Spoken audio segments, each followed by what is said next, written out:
This week, we examine a list of presidents who belong to various secret societies, the Freemasons, the Oddfellows, and some others that you've likely never heard of. Then, we'll explore George Washington's various philosophies regarding Masonry and the United States. Was George Washington truly influenced to create a nation based around Masonic principles? The case seems pretty overwhelmingly in the affirmative. Then, we'll even have a short piece about presidential hauntings. That's right, the founders of our great nation may be haunting their old homes and even the White House. All this and more. Stay tuned. Welcome back to Whence Came You, a Masonic podcast featuring research papers and discussions related to Freemasonry. Here's your host, Brother Robert Johnson. Welcome back. This is episode number 555. First of all, I want to send a huge shout out to our contributors, our fellows, our producers, and legacy partners of the WCY podcast. We've been bringing this show to you for 10 long years and have made it available to anybody who is interested in Freemasonry and its so-called kindred sciences. No small endeavor. This show requires hours of prep each week, from recording to mastering to getting our resources and communications. And not only this, but the various expenses of the podcast: hosting, websites, subscription services to make things work. All of these kinds of items are of no small cost, as I said, but thanks to all of these people, we are able to bring this to you all without stipulation. Everything is free. So we want to say thank you to them in particular. And also, I'd love to thank everybody out there who shares the program with their friends and family and anybody interested in the Royal Science. In the news, well, I'm kind of beside myself. I was super excited to go to the South Pasadena Masonic Lodge Masonic Con event for 2022. They took a break last year, and then they've made it happen this year, and it's an epic, super cool event with all kinds of amazing speakers, and I was all set up to do this moderating. My flights were all set and everything, and then life happens. So, you're listening to this on Sunday, and if you went to the South Pasadena Masonicon Lodge's Masonicon event, you may have thought, where's RJ? Well, I ended up not being able to go. I had a little bit of a family emergency come up, and because of this, we had to say family first in this instance, and I had to assist with some things here at home.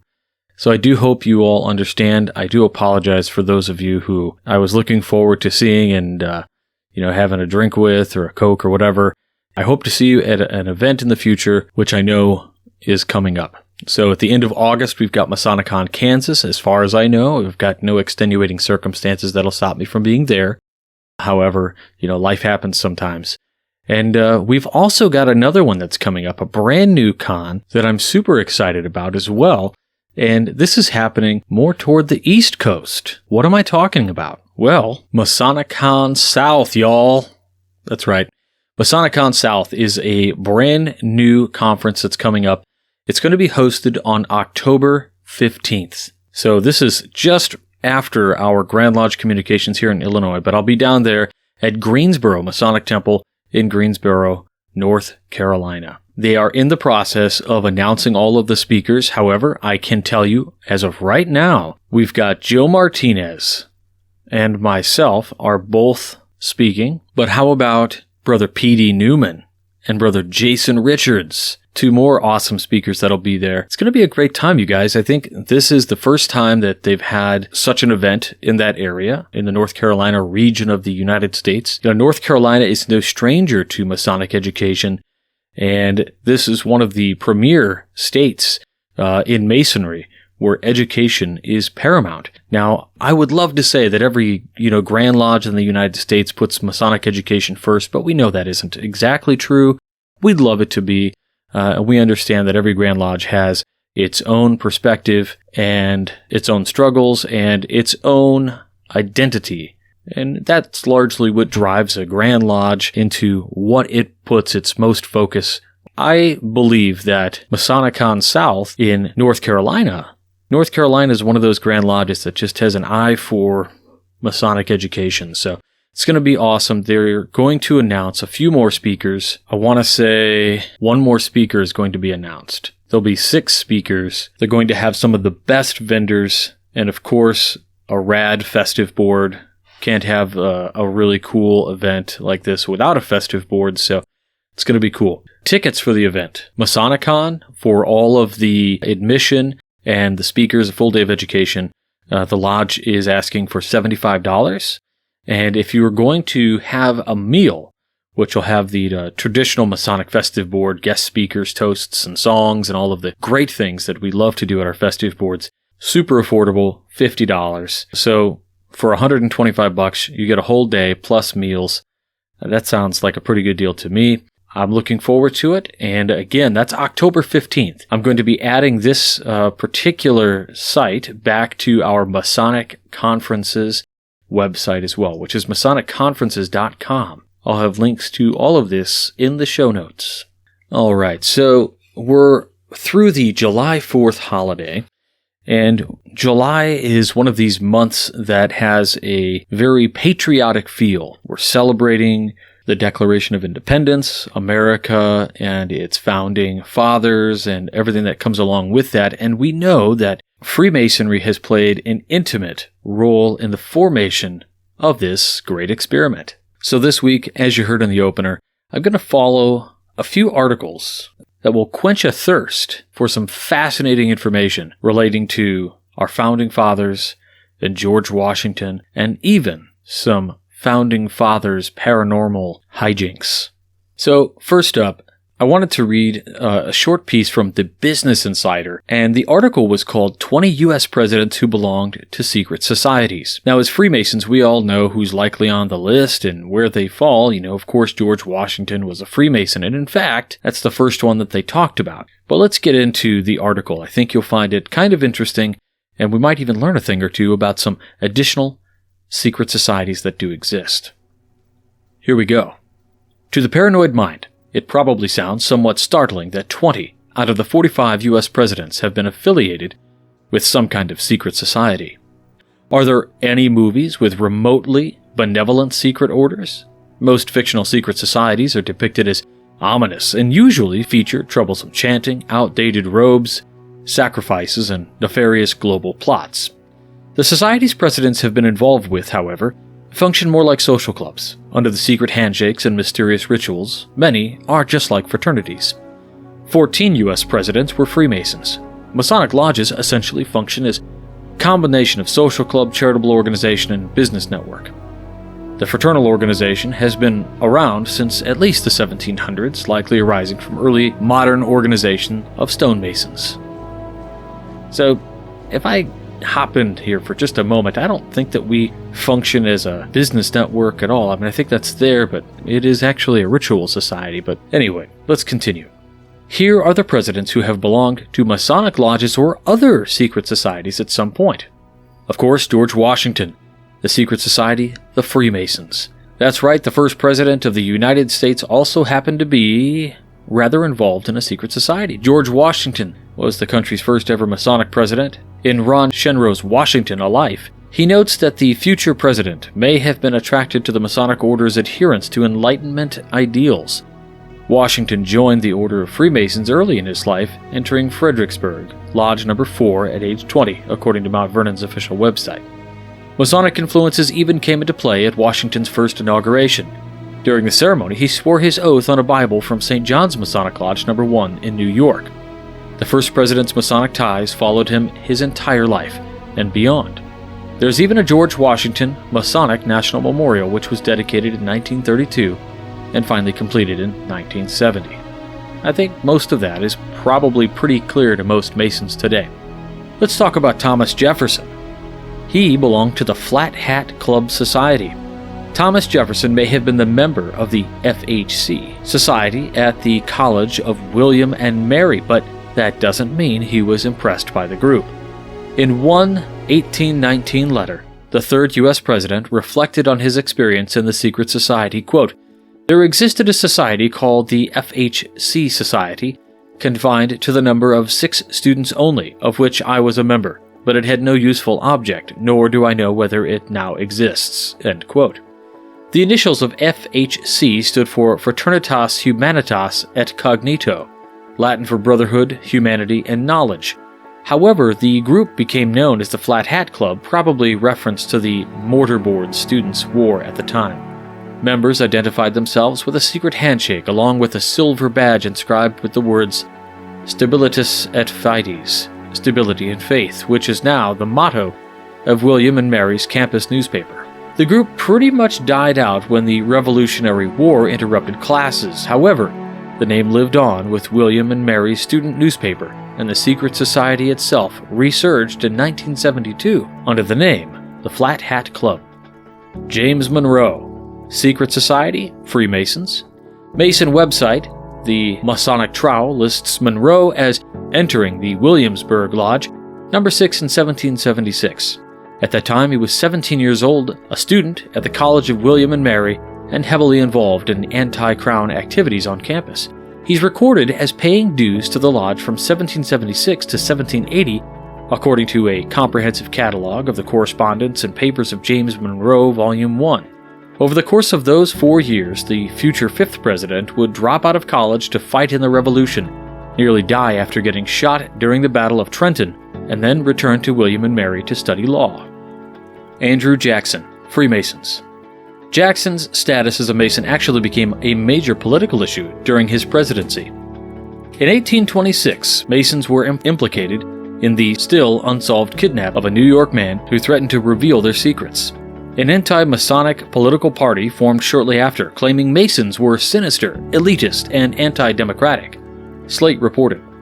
The anti-Masonic party found a natural foe in Jackson, who was not only a Mason but a high-ranked one. Jackson served as the Grand Master of the Grand Lodge of Tennessee from 1822 to 1824. James K. Polk.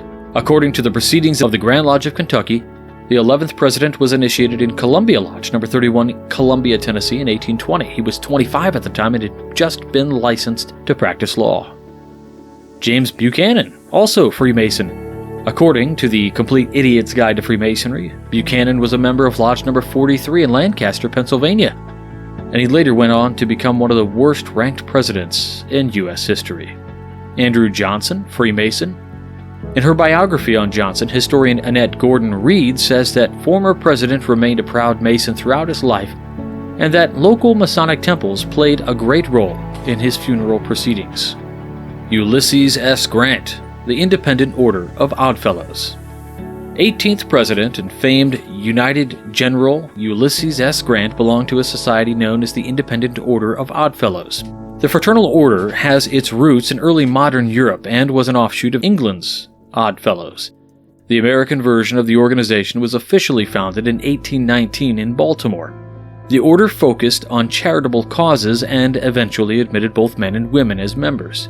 According to the General's wife, the life of Mrs. Ulysses S. Grant, Grant joined the order after his wife became pregnant with their second child. The papers of U.S. Grant feature an invitation from the order asking then-President Grant to attend its 50th anniversary celebration in Philadelphia in 1869. James Garfield, member of the Freemasons. Garfield only served a few months of his presidency before being assassinated. He had a lengthier tenure in the Freemasons. According to the Proceedings of the Grand Lodge of Kentucky, he was initiated into Magnolia Lodge number 20 in Columbus, Ohio in 1861, and went on to receive the Capitular and Templar degrees and those of the Lodge of Perfection in the Scottish Rite. Rutherford B. Hayes, a member of the Independent Order of Oddfellows. A list of Hayes's speeches shows that the 19th president spoke to gatherings of Oddfellows 5 times, from 1850 to 1887. In his 1887 speech in Fremont, Ohio, where he ushered in the appointment of new Oddfellow officers, Hayes discussed his own feelings about the order and other societies like it. Quote, "The beneficial societies, commonly known as secret societies, in fact, they are secret chiefly in name and secret only to guard against impostor, gather under the same friendly roof, in close intimacy, persons differing widely in occupation, politics, religion, and conditions of life, and fuse them easily and naturally into complete harmony and cordial friendship." End quote. William McKinley, the Freemasons and the Independent Order of Oddfellows. McKinley succeeded Garfield as both the next Masonic president and the next president to be assassinated. Roadside America features a post documenting the site where McKinley was first initiated as a Mason, while fighting for the Union during the Civil War. His Masonic legacy lives on today, as the lodge he once belonged to is now named after him. McKinley also belonged to the Oddfellows, like Hayes and Grant. Theodore Roosevelt, Freemasons, and the Concatenated Order of Who. The Theodore Roosevelt Center has digitized many of the 26th president's letters, some of which reference his Masonic activities.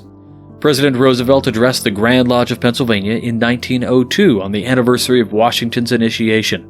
In his speech, he reflected on some of his own reasons for joining the Freemasons. Quote, "One of the things that attracted me so greatly to Masonry that I hailed the chance of becoming a Mason was that it really did act up to what we, as a government and as a people, are pledged to, of treating each man on his merits as a man. When Brother George Washington went into a lodge of the fraternity, he went into the one place in the United States where he stood below or above his fellows according to their official position in the lodge. He went into the place where the idea of our government was realized as far as it is humanly possible for mankind to realize a lofty idea." End quote. However, Roosevelt also ran into an occasional snag with the society. In his letter, he chastised one alleged Mason for attempting to use his position in the society for political advantage, which is against the rules of Freemasonry, and complained about another situation in a letter to a friend, writing one foe was quote-unquote endeavoring to use Masonry to my political disadvantage. End quote. After his presidency, Roosevelt wrote about traveling the world and visiting Masonic lodges in Nairobi and the Azores. Roosevelt wasn't just a Mason, however. He also belonged to the comparatively obscure International Concatenated Order of Who. As Forest History Society blogger Amanda T. Ross writes, the Who's resemble less an exclusive secret society and more a business fraternity. It was a fraternal organization for men in the lumber industry and boasted Theodore Roosevelt as one of its most famous members due to his conservation work. William Howard Taft, Freemasons and Skull and Bones. Taft probably found entrance into Skull and Bones rather easily. His father, former Attorney General Alphonso Taft, co-founded Skull and Bones as a Yale student in 1832. Taft later became a Mason in 1909, about a month before his inauguration. The 1912 record book, Proceedings of the Grand Lodge of Free and Accepted Masons of the State of New York, mentions that Taft, as president of the greatest and mightiest republic of the world, was applying Masonic principles in his attempt to handle world affairs. Warren Harding, Freemasons, Independent Order of Oddfellows, and Concatenated Order of Who. Harding, the 29th president, was a member of 3 secret societies already mentioned on the list. He was first initiated as an entered apprentice with the Masons on June 28, 1901, in Marion Lodge No. 70 in Marion, Ohio. He wasn't officially declared a Master Mason for another 19 years. The timing of his acceptance just happened to coincide with Harding's presidential campaign and subsequent victory. A paper by Mason and researcher John R. Tester details Harding's long-thwarted quest to rise within the secret fraternal society. Tester theorizes that the reasons for Harding's delayed promotion may have been due to political prejudices or rumors about his black ancestry. Most Masonic lodges refused at the time to admit African Americans for much of U.S. history. Harding seemed to have an easier time as a member of the Independent Order of Oddfellows. A 1921 edition of the Chicago Lumberman also lists Harding as being a member of the Concatenated Order of Who. Franklin Delano Roosevelt, Freemasons, Independent Order of Oddfellows. Roosevelt was first initiated as Mason in 1911. The Franklin D. Roosevelt Library and Museum's official blog features several historical materials pertaining to the 3-term president's participation in the society. One excerpt from a 1935 press conference features Roosevelt's account of a Mason-related prank he pulled on the then Securities and Exchange Commission chairman Joseph Kennedy, the father of future President John F. Kennedy. The day after the press conference, Roosevelt conducted a ceremony initiating his 2 sons at the Architect Lodge. Afterwards, the president gave a speech praising the society. Quote, "To me, the ceremonies of Freemasonry in this state of ours, especially these later ones that I have taken part in, always make me wish that more Americans in every part of our land could become connected with our fraternity," end quote. But the Masonic Order wasn't the only secret club that FDR was a member of. He also belonged to the Independent Order of Oddfellows, as Houstonia magazine reported. Harry Truman, Freemason and Oddfellow. Truman was very involved with the Freemasons. In fact, the 33rd president helped found a Masonic lodge in Belton, Missouri in 1911, and was elected its first master, according to the Truman Library. Apparently, Truman's lodge hall burned down while he was serving in World War I, but he continued to rise within the Freemasons throughout the 1920s. The Truman Library cited one observer's assessment of Truman's leadership ability in the society at the time. Quote, "He did a good job in the lodge work. He was a good lodge man," end quote. Later during his presidency, he remained a committed Mason. The New York Times reported that Truman's only jewelry was a double-band gold Masonic ring on the little finger of his left hand. The Truman Library also reports that in 1945, Truman became the only president to receive the 33rd degree of the Supreme Council of the Scottish Rite. He is also said to have been a member of the Oddfellows, although this isn't nearly as documented. Richard Nixon. Secret Society? The Order of the Red Friars. Founded in 1913, the Order of the Red Friars was a semi-secret society at Duke University. New members were initiated or tapped by a member of the order, donned in a red hood and robe. The society was apparently invested in improving life on campus. There's not much information about what Nixon did as a member of the order, but Duke University's library lists him as a member. The order voluntarily disbanded in 1971, only a year before the Watergate burglaries set a series of events in motion that would unravel Nixon's presidency. Gerald Ford, Freemasons. So far, Gerald Ford has been the last known Masonic president. He was initiated into the order in 1949 in Columbia Lodge No. 3 in Washington, D.C. That same year, Ford actually helped preside over the unveiling of the Masonic Memorial honoring George Washington. Ford's speech at the event, which was later published in his public papers, featured some reflections on his own Masonic journey. Quote, "When I took my obligation as a Master Mason, incidentally with my 3 younger brothers, I recalled the value my own father attached to that order, but I had no idea that I would ever be added to the company of the father of our country and 12 other members of the order who also served as presidents of the United States. Masonic principles, internal, not external, and our order's vision of duty to country and acceptance of God as supreme being and a guiding light have sustained me during my years of government service." George H.W. Bush, Skull and Bones. Before George H.W. Bush became the second bonesman to occupy the Oval Office, he was also a pilot in World War II and served as an ambassador to Communist China, director of the CIA, and vice president to Ronald Reagan. As president during the end of the Cold War, Bush supported space exploration. The American people have also criticized and exalted his involvement in the Gulf War, notably Operation Desert Storm. George W. Bush, Skull and Bones. Bush's family name had become synonymous with Skull and Bones by the time he arrived on Yale's campus. There were rumors that Bush almost missed getting tapped by the group, but he ended up becoming the 3rd bonesman to become president. My senior year, quote, "I joined Skull and Bones, a secret society so secret I can't say anything more," Bush wrote in his 1999 autobiography. A charge to keep. Bush, however, carries a certain disdain for Yale's brand of East Coast elitism, as The Atlantic points out.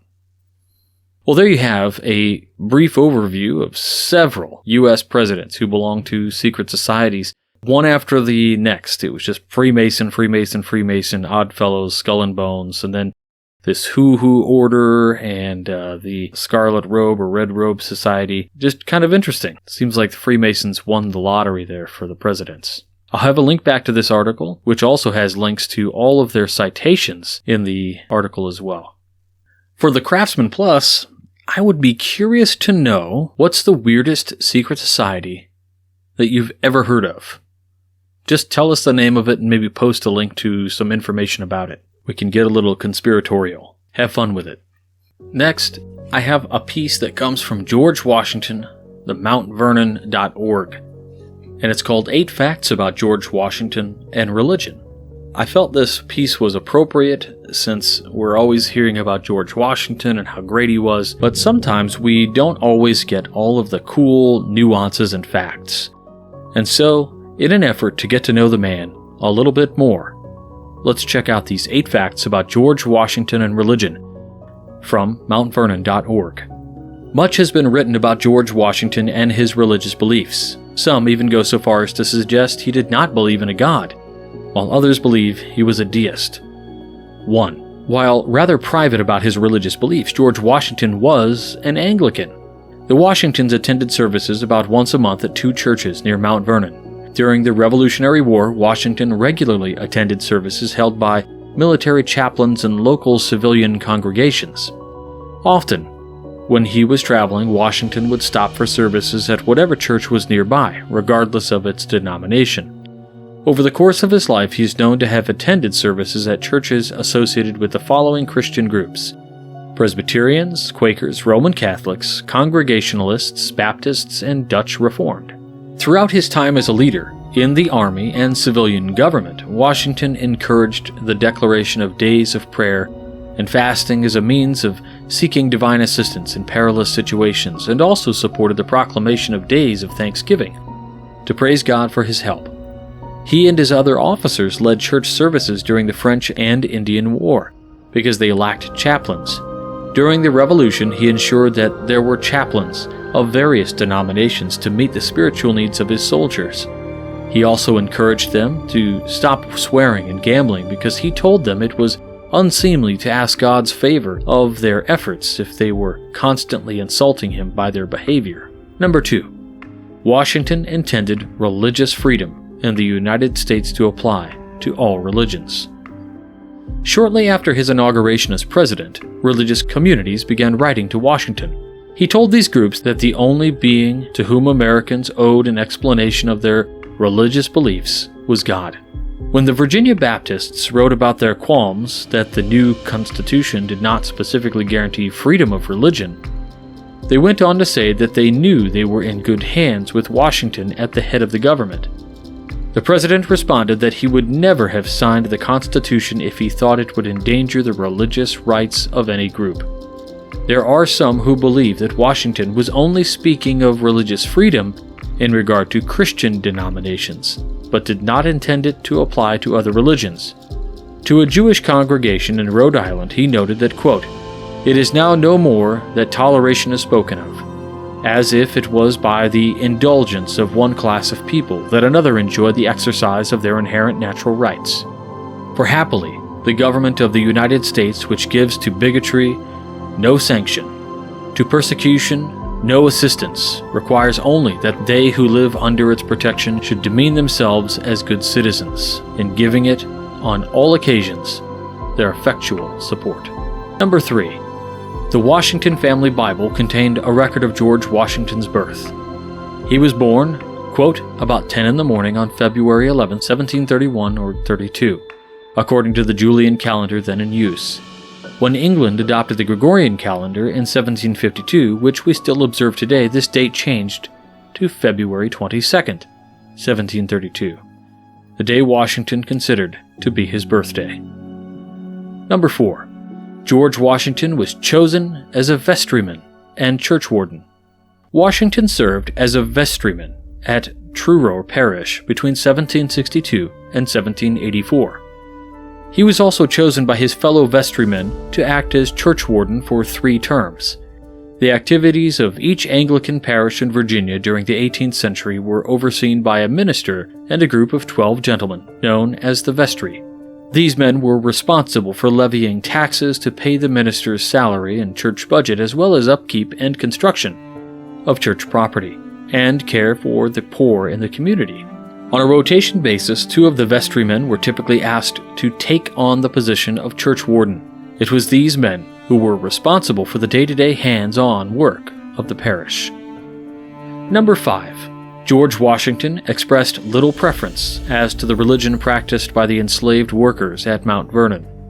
Religion offered comfort to those facing a life of bondage. Some enslaved people were Christian. They may have encountered Quakers, Baptists, and Methodists in their local area. Caesar, an enslaved field worker at Union Farm, was also a minister who preached to local black communities. Some enslaved people may have continued African religion traditions or blended a variety of spiritual beliefs into their daily lives. Number 6. While at Mount Vernon, George and Martha Washington worshipped at Christ Church in Alexandria and Pohick Church in Truro Parish. Christ Church was about 10 miles from Mount Vernon, whereas Truro Parish was only 7 miles away. The Washingtons took a part in establishing Pohick Church. The Washington family maintained pews in both churches. However, attendance at either church required a roughly 1.5 to 2 hour trip by horseback or coach each way. A scholar who closely examined Washington's diaries for evidence of church-going found that he typically attended an average of 1 Sunday per month, a frequency dictated in Virginia society by both custom and the law prior to the Revolution. 7. George Washington purchased a Bible for Martha Washington in New York on August 18, 1789. Martha signed her name on several of the pages. This Bible contains 6 fold-out maps and nearly 300 copperplate engravings executed by John Sturt. It is also filled with family history, including the record of the marriage of Nellie Custis to Lawrence Lewis, and birth records of their 8 children. There are also newspaper clippings of obituaries for Eleanor Parke Curtis, M.E. Angela Conrad, and Lawrence Lewis. Number 8. George Washington was a member of the Freemasons. Washington entered the Order of Freemasons October 1752 at the age of 20. Upon joining the Fredericksburg Lodge No. 4 in Fredericksburg, Virginia, Washington became a member alongside a number of influential Virginians.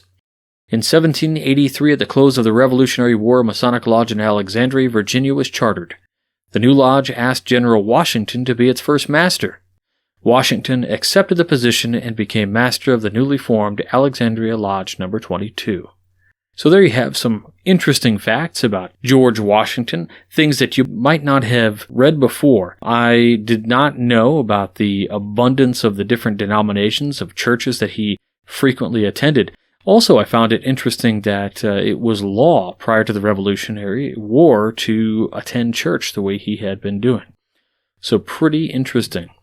Next up, I wanted to read a little bit about something different. What about paranormal and the Founding Fathers? From the Association of Paranormal Study comes this short piece called Ghost Stories of the Founding Fathers. Another 4th of July has come and gone. Every year, I can't help but think of the ghosts of the patriots who still reside with us. While their physical bodies are gone, their spirits live on in this country they created through blood, sweat, and tears. Could it be that these Founding Fathers are still with us, even after death? After all, they risked and sacrificed their lives, the lives of their loved ones, and everything they knew once they signed their names on the Declaration of Independence. Perhaps the United States is truly their baby, and the Founding Fathers are staying here, keeping a watchful eye on the nation they made. Since our article on the haunting of Alexander Hamilton was such a hit, here are more stories of hauntings by the Founding Fathers and their family members. John Adams. John Adams had quite the shoes to fill when he became the 2nd President of the United States. He and his wife Abigail were the first residents to move into the White House at the end of the 18th century. While John Adams's ghost seems to be laying low, Abigail has been seen roaming the halls of the White House. She's usually wearing a cap and a lace shawl while carrying laundry. I certainly hope this is more of a residual haunting, because the thought of doing laundry for the rest of my afterlife would be my personal version of hell. James Monroe. James Monroe was the 5th President of the United States. He was popular but also unassuming. His most prized estate was Highland, which wasn't too far from the famous Monticello. However, Monroe fell on hard times and had to give up Highland. He then moved to New York to be with his daughter and her family, where he eventually died. First, he would be buried in the family crypt. Then, his body would be moved to the Hollywood Cemetery in Richmond, Virginia. It is there that Monroe has been seen near his gravestone, rubbing his shoulder which is where he took a musket ball during the Revolutionary War. Patrick Henry. Here is another ghost story that involves the Founding Fathers' spouse. In 1754, Patrick Henry married Sarah Henry. In 1771, they moved to Scotchtown, Virginia, to a plantation. After they moved in, Sarah had the couple's sixth child. However, it seemed she suffered from extreme postpartum depression. Sadly, the only hospital that would accept mentally ill patients had deplorable conditions, and Patrick wouldn't subject his wife to that place. So she was kept at Scotchtown. Sarah became so determined to harm herself that she had to wear a straight dress, much similar to a straitjacket. She was also moved to the basement and locked in 2 rooms. Sarah eventually died in 1775 and buried with an unmarked grave on the property, per the tradition of mentally ill patients. It is said that her spirit still resides at Scotchtown. Screams can be heard from the basement, and items have been moved. People have reported seeing a woman wearing a long white dress coming from the basement. Candles have also been lit at night while the home was empty. Betsy Ross. While technically not a founding father, Betsy Ross was one of the most important female figures while America was fighting for independence. You could say she helped stitch it all together. Legend has it that she haunts her former homestead, and her ghost is often seen crying at the foot of her old bed. Betsy is also buried on the premises. James Madison. James Madison was the 4th president of the United States, and his wife, Dolly, planted the roses that still grow in the White House garden today. Legend has it that Dolly still haunts the grounds, checking in on her beloved roses. If you mess with Mrs. Madison's roses, it is said that she will retaliate. When First Lady Edith Wilson, the wife of Woodrow Wilson, tried to have the garden, workers saw the apparition of Dolly, and she was very angry. Needless to say, the workers quit and never returned. Don't mess with a woman's roses. Benjamin Franklin. If Benjamin Franklin had his way, the turkey would have been our national bird, and we would have had to find an alternative poultry for Thanksgiving. He was one of the most pivotal founding fathers who helped establish the foundation for the United States. Most of his important work took place in Philadelphia, Pennsylvania. This is why it is no surprise that Franklin's ghost has mainly been seen in the area as opposed to his hometown of Boston. He has been known to haunt the Philadelphia Philosophical Society, with one instance reported in 1884, when he knocked down a cleaning lady while she was in the library. The society is over 200 years old and is located near Independence Hall. It has also been rumored that the society's statue of Franklin has been seen dancing in the streets. Thomas Jefferson. Thomas Jefferson was the 3rd president of the United States and the primary author of the Declaration of Independence. He was one of the core founding fathers. However, Jefferson always longed to be home at Monticello. Even in retirement, he was always called upon. He had to install special shutters for his first-floor office so that onlookers couldn't spy on him. Unsurprisingly, he haunts his homestead of Monticello, which means Little Mountain. He has been seen among tourists as they walk through his home. He has been heard whistling tunes of his time, which was something he did while he was alive. Jefferson is also reported to haunt the most important place for a U.S. president, the White House. Legend has it that Thomas Jefferson can be heard playing his violin in the Yellow Oval Room. George Washington. Our very first president, George Washington, has a few stories surrounding his ghost. Perhaps one of the most fascinating stories is the fact that his ghost appeared during the Civil War in support of the Union. As the 20th Maine was approaching Gettysburg, Washington's ghost appeared when they got to a fork in the road. The regiment was unsure which direction to go when a tall, imposing figure wearing a tri-cornered hat on horseback appeared and pointed them in the right direction towards Little Round Top, where they became famous for their bayonets charge. Not only that, but the ghost also told the group to follow him. Legend has it that it was Washington's ghost who led that infamous charge. To this day, it is said that Washington's ghost rides across Gettysburg battlefield on his white steed. Finally, Washington is reported to haunt his beloved homestead, Mount Vernon. His remains are also buried on the premises. He has been seen on his deathbed and in his bedroom, and his bedroom is considered to be a hotspot for paranormal activity. Well, there you have some interesting ghost stories, if you will, of some of the founding fathers and their wives even. Pretty interesting. I had never heard this story about Washington at Gettysburg. That sounds just wild to me. However, there's an additional article that tells a larger story, and if you follow the link in the show notes, you'll find that for your further edification. For our Craftsman Plus, what do you think about ghosts? I think this is a really fascinating topic.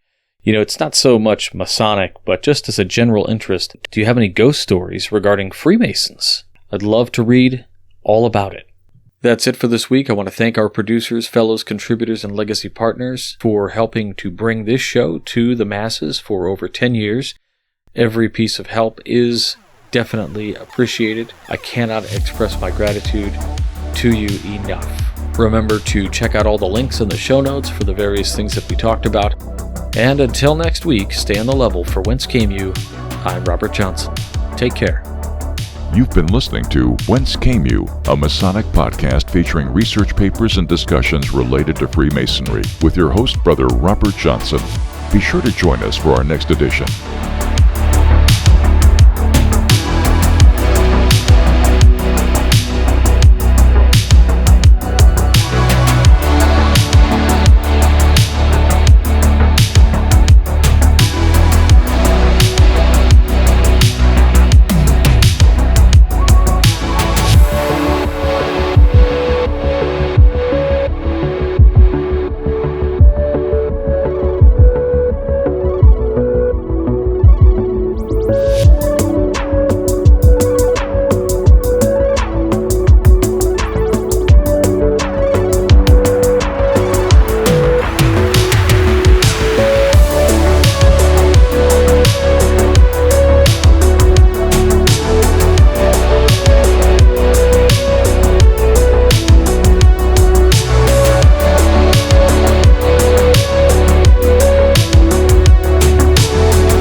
WCY Media. Betsy. Asian girl.